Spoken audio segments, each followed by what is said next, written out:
এরকম আমার এই যে হয়ে গেছে এগুলো গুঁড়ো করা মিক্সিতে। তো হয়ে গেছে মিক্সিতে গুঁড়ো করা। আর তারপরে অনেকটাই হয়েছে। এখন আমার অনেকগুলো বাসন ধুতে হবে, তো এখন আমার ইচ্ছা করছে না। আর এগুলো আমি চালের গুঁড়োগুলো এখন আমি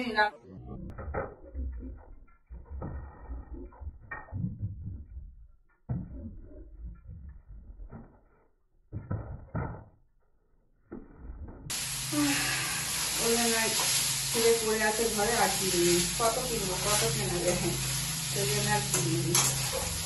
তো এই যে আমার গরম হয়ে গেছে চাউমিনটা। একটু লঙ্কা কুচিয়ে লঙ্কা দিয়ে চাউমিনটা এবার খেয়ে নিই। আর তোমাদের সবাইকে good evening and good night বলে দিলাম, ঠিক আছে? তো চলো টাটা, বাই বাই, সি ইউ তোমাদের সবাইকে।